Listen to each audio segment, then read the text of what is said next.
소니가 새로운 게이밍 기어 브랜드 인존을 공개했습니다. 오늘 주인공은 무선 게이밍 헤드셋이고요. 공개된 3개의 헤드셋 중 가장 최상위 모델입니다. 인존 H9. HRTF 기반 360 공간 음향 기술, 디지털 노이즈 캔슬링 지원하고 플레이스테이션 5와 완벽 호환되는 40mm 게이밍 헤드셋이에요. 소니 오디오 기술력의 정수가 담겼다. 이 점이 가장 중요한 포인트고요. 특히 소니의 경우에는 게이밍 헤드셋을 그리 자주 내놓는 제조사가 아니에요.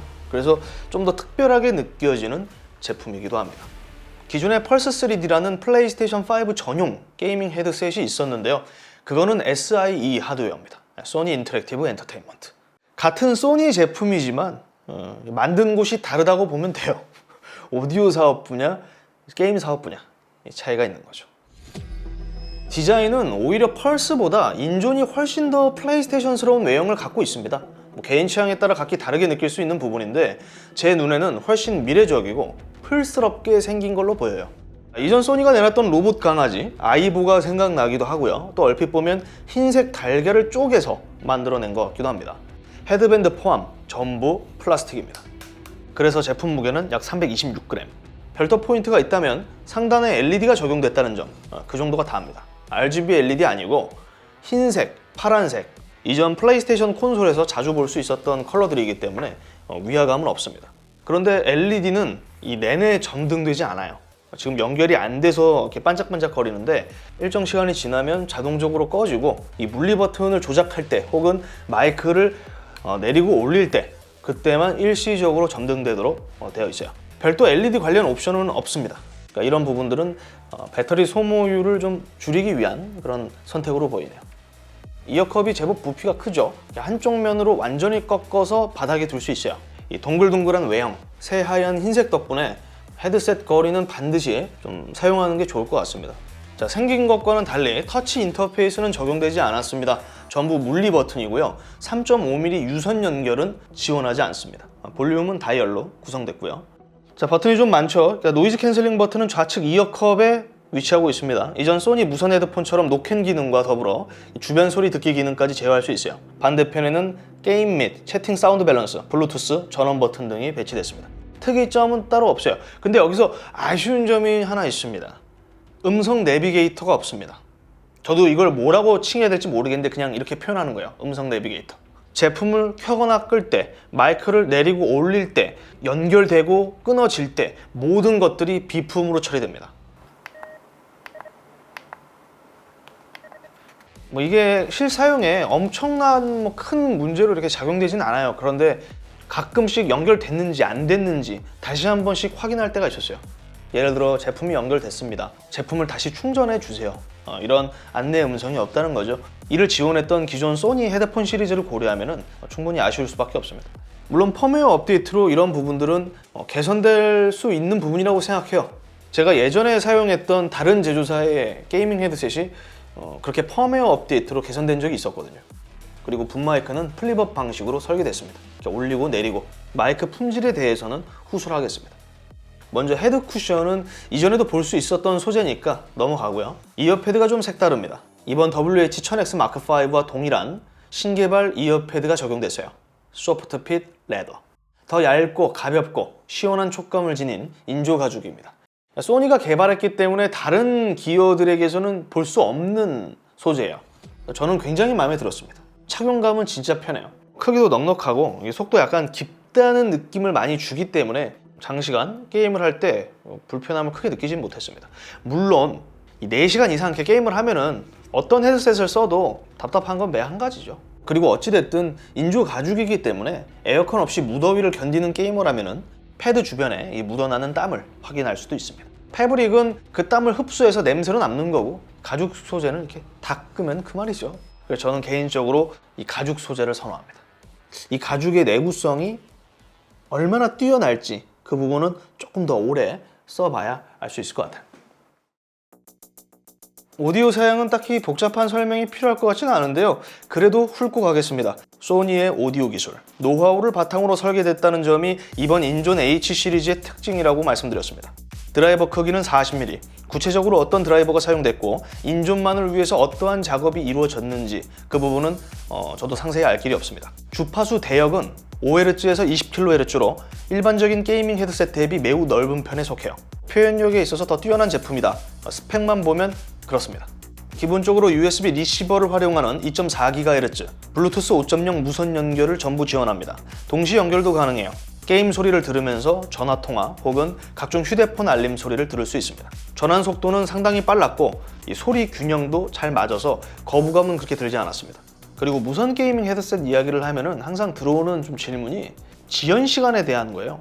2.4GHz 연결이잖아요. 문제 없습니다. 블루투스로 얘를 연결한다? 스마트폰에? 지연 시간이 있습니다. 노이즈 캔슬링 기능을 끈 상태로 사용했을 때 최대 32시간의 배터리 수명을 지녔다. 이게 오피셜입니다. 그러니까 사용 패턴에 따라 이거는 결과값이 매번 다르기 때문에 정확한 값을 측정하기는 어렵습니다. 저는 노이즈 캔슬링 기능을 무조건 켜고 사용했고 약 20시간에서 23시간? 뭐 그 사이 정도를 사용했던 것 같아요. 그러니까 배터리 수명이 아주 긴 편이라 보기는 어려운데 이보다 짧은 수명을 지닌 무선 게이밍 헤드셋들도 많기 때문에 개인적으로 그리 아쉬운 부분으로 느껴지진 않았습니다. 30시간 동안 논스톱으로 게임을 하시는 분은 거의 없지 않나요? 그렇게 하면 좀 문제가 있는 건데 주무시면서 하세요. 잠 잘 때 충전해야지. 아무튼 전체적인 제품 사양은 절대 나쁘지 않습니다. 훌륭한 편에 속해요. 그런데 제가 놀랐던 점이 하나 있어요. 가격입니다. 약 34만 원. 저는 이 녀석이 한 40만 원대는 판매될 줄 알았거든요. 그리고 소니니까.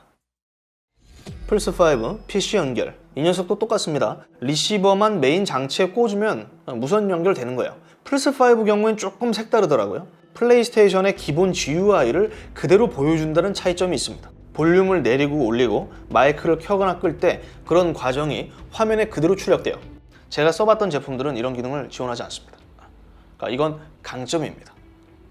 PC, 컴퓨터는 인존 허브라는 프로그램 기반으로 작동됩니다. 그런데 플스5 때와는 달리 윈도우 GUI를 제대로 활용하지 못했다는 점은 아쉬웠습니다. 예를 들어 시작줄의 배터리 잔량 표기, 좌측 상단에 그 볼륨 조절할 때 게이지바 뜨잖아요. 그런 것들이 노출되지 않습니다. 하루빨리 업데이트로 개선됐으면 하는 바람이 있어요. 약점입니다. 노이즈 캔슬링, 외부 소리 듣기, 해당 기능들을 모르시는 분들은 이제 없으실 거라고 생각합니다. 소니가 참 잘하고 있는 분야이기도 하고요. 개인적으로 게이밍 헤드셋에서 노캔 기능이 꼭 필요한가? 라는 생각은 지금도 하고 있어요. 당연히 있으면 좋은데 그만큼 가격 상승은 피할 수 없기 때문입니다. 노캔이 없다고 생각해봐요. 30만 원대잖아요. 20만 원대 팔려. 그래서 H7이 20만 원대인 겁니다. 하위 모델. 자연스러웠어. 제가 직접 여러 게임들을 플레이해봤는데 노캔의 장점이 극대화되는 게임 장르는 호러 게임, 그리고 좀 더 넓게 보면 게임들의 배경음악을 끄고 즐길 때 노캔의 위력이 실감됐습니다. 게임이라는 게 시끄러울 수밖에 없잖아요. 게임 사운드 때문에 주변 소리는 어차피 안 들립니다. 그렇기 때문에 상대적으로 보다 정적이고 조용한 장르의 게임을 즐길 때 체감폭이 클 수밖에 없던 거죠. 물론 거실에서 게임을 즐길 때 시끄러운 환경이 좀 옆에 있을 때 그때는 이 노캔 기능이 확실히 좋을 수는 있죠. 제가 여러 가지 어떤 환경에서 경험을 해보지 못했잖아요. 그러니까 이 부분은 좀 쉽게 단정지어서 말할 수는 없는데 어쨌든 노캔 기능이 있다는 거는 단점이 될 수는 없죠. 그리고 주변음 듣기 기능 같은 경우에는 제가 생각했던 것보다 그 성능이 확실하다는 느낌은 없더라고요. 노캔만큼. 배달 음식 받을 때만 저는 켜고 사용했는데 그거 외에는 이제 쓰지는 않았어요. 그리고 노이즈 캔슬링 성능을 단순하게 좀 비교를 해드리면은 소니 WH-1000X Mark4 그보다는 조금 떨어집니다. 1000X Mark4로는 들리지 않던 소리가 얘한테는 들리더라고. 결론적으로는 좋습니다. 그리고 일단 노이즈 캔슬링 기능이 적용된 게이밍 헤드셋들이 많지 않아요. 그렇게 플스5 연결까지 고려하면 더욱 그렇다고 보고요. 소니는 다른 게이밍 기어 제조사 대비 그 출발선이 좀 다르다고 저는 봐요. 가용할 수 있는 자원이 좀 상당하다. 모양만 그럴싸한 헤드셋이라면 소비자들이 이것저것 좀 저울질할 필요가 없었을 텐데요. 애석하게도 음질, 들려주는 소리가 정말 훌륭합니다. 개인적으로 밸런스가 굉장히 잘 잡혀있는 기기라고 생각해요. 게임용으로. 정확히 말씀드리는 거예요. 게임용으로 밸런스가 정말 잘 잡혀있다는 거지 음악 청취용이라고 저는 생각하진 않아요. 요즘 게이밍 헤드셋들이 대부분 비슷한 양상을 띠고 있죠. 저역대를 강조하기보다는 평탄한 음색을 들려주고 있습니다. 그 부분에서 이 녀석도 어느 정도는 비슷하다고 보고는 있는데 해상력 차이가 좀 많이 커요. 같은 게임 사운드더라도 훨씬 시원스러운 느낌이 있습니다. 과장된 날카로움이 아니라 깨끗한 시원함, 억지스럽지 않은 단단한 베이스도 큰 특징이라고 보고 있고, 하우징이 생각보다 크게 설계됐고요. 그 안쪽으로 덕트까지 적용됐습니다. 그래서 이런 표현이 가능한 것 같아요. 게임 속에서 연출되는 소리의 깊이감 차이 확연합니다. 하위 모델인 H3는 H7, H9과는 다르게 이 덕트가 없어요. 이렇게 설계되지 않았습니다. 그리고 개인적으로 게이밍 헤드셋에서 또 주의 깊게 듣는 부분은 이 공간감이거든요. 공간감이라는 게 되게 여러 의미로 표현되고 있는데 제가 말씀드리고자 하는 것은 입체감입니다. 풍성한가 빈약한가, 게임 속 환경, 비록 가상이지만 여러 소리들이 얼마나 자연스럽게 융합되고 표현되고 있는지 그걸 말하고 싶은 거예요. 결론적으로 넓고 풍성합니다. 40mm 게이밍 헤드셋에서 이런 소리를 들을 수 있다는 건 저는 정말 신기했어요. 아무리 봐도 이거는 제품 설계에 따른 차이인 것 같습니다. 이 공간감 부분에서 더 그렇게 느껴지는 이유가 있어요. HRTF 기반 게임용 360 스페셜 사운드 덕분입니다. 가상 서라운드죠. 여러 비슷한 기술들이 있기 때문에 그리 새롭게 느껴지지 않으실 수도 있습니다. 그런데 소니는 이전처럼 사용자 귀 모양에 따른 프로필을 만들고 그에 따른 최적화된 입체감을 제공한다는 차이가 있어요.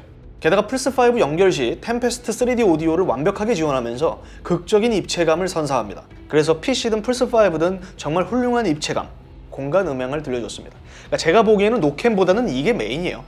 차이 정말 큽니다. 그냥 어정쩡하게 차이 있네 이 수준이 아닙니다. 현재 플레이스테이션 5를 지원하는 게이밍 헤드셋들 중에 탑 최고입니다. 단언할 수 있어요. 이 포르자 호라이즌 5 메뉴 버튼 눌리는 소리부터 달라요. 굉장히 선명해요. 자동차 엔진 소리는 두말할 것도 없고 순간적으로 지나가는 차량의 위치, 빠르게 지나치는 관객들의 환호성이 상당히 현실감 있게 다가옵니다. 플스5는 호라이즌 포비든 웨스트를 한번 해봤어요. 인존 H9을 왜 구매해야 하는지 그 이유를 확실하게 해줬던 게임이었습니다. 캐릭터 목소리들은 훨씬 선명하게 들리고 게임 속 환경음들은 마치 진짜 내 옆에, 내 뒤에 있는 듯한 느낌을 제공해줬어요. 입이 벌어지더라고요. OLED TV랑 같이 이렇게 플레이를 해서 그런지는 모르겠습니다만 장난 아니에요. 스파이더맨 마일즈 모랄레스는 호라이즌보다는 아닌데 선거 유세장 부분이 체감폭이 좀 컸어요. 각 구역별로 시끄럽게 떠드는 사람들, 건너편 유세장 스피커에서 터져 나오는 소리 이런 것들이 상당히 명확하고 자연스럽게 분리되어 들어옵니다. 그러니까 제가 지금까지 게이밍 헤드셋을 쓰면서 단 한 번도 소름 돋았던 적이 없었거든요. 고급형 음감용 헤드폰을 쓰고 그런 느낌을 받은 적은 있었는데 게이밍 헤드셋은 솔직히 듣고 소름 돋은 적이 없었어요. 이번에 소름 돋았습니다. 호라이즌 포비든 웨스트는 진짜 놀랐어. 혹시나 해서 내 귀가 잘못된 건 아닌가. 기존에 있던 플스5 지원 이런 헤드셋들을 다 꺼내서 다 테스트를 해봤어요. 비교해 보려고. 딱 물려서 비교를 해보니까 차이가 너무 커. 그리스 신화는 고대 그리스 종교의 한 부분을 이루고 있다. 현대의 학자들은 고대 그리스 문명의 신화를 토대로 한 연구를 통하여 고대 그리스의 종교와 정치 제도를 파악하고 이러한 요소들이 신화로 만들어지게 된 생성 원리를 탐구한다. 들어주지 못할 만큼의 품질은 아닙니다. 다만 해당 제품이 들려줬던 음질을 고려하면 아쉬움이 남을 수밖에 없죠. 그러니까 이 정도는 엇비슷한 제품들이 많아요. 마이크 품질까지 좋았으면은 정말 거의 깔 게 없는 제품이라고 볼 수 있는데 소니가 또 이렇게 밸런스를 잡아줬습니다. 아주 그냥 공평해. 가격 밸런스인가? 참고로 지금 제가 쓰고 있는 이 무선 마이크 있죠? 소니거든. 소니야. 그러니까 좋은 마이크 이렇게 만들고 있으면서 왜 그랬을까요? 세상에 완벽한 제품 없듯 소니 인존 H9 역시 모든 게 완벽한 게이밍 헤드셋은 아닙니다. 비품으로 처리된 내비게이터, 마이크 품질은 제게 큰 아쉬움으로 남았습니다. 마이크 품질은 어쩔 수 없다고 보는데 나머지 부분은 분명 업데이트로 보완될 여지가 있다고 보기 때문에 크게 이것도 문제가 될 것 같지는 않아요. 지극히 개인적인 생각입니다. 너무 훌륭한 부분들이 많았기 때문에 이런 아쉬운 점들이 좀 상쇄되는 그런 감이 있죠. 선명하고 장엄한 게임 사운드, 귀 속에 파노라마처럼 펼쳐지는 듯한 이 입체 음향은 믿겨지지 않을 정도로 놀라웠어요. 물론 제가 세상의 모든 게이밍 헤드셋들을 써보진 않았기 때문에 이게 우물한 개구리의 평가일 수도 있습니다. 그런데 전 제 자신을 믿습니다. 분명 좀 부담스러울 수 있는 가격대일 수도 있는데요. 저는 그만한 가치가 있다고 보고요. 특히 PC가 덤이고 플레이스테이션 5를 주력으로 사용할 헤드셋을 찾는다면 따질 거 없다고 봅니다. 나는 노이즈 캔슬링 필요 없고 신개발, 인조 가죽 그런 거 흥미 없다. 그렇다면 이보다 한 단계 낮은 H7이라는 대안이 있죠. H3는 유선 모델이기 때문에 저는 잘 모르겠습니다. 패스. 아무튼 이상 디몽크였고요. 저는 다음 영상으로 또 찾아뵙도록 하겠습니다. 시청해주셔서 감사합니다. 착용감은 진짜 편해. 소니가 소니 했다. 나는 이렇게 생각해요. 아우, 마음에 들어. 이 가죽 소재, 이게 뭔가 느낌이 되게 좋아.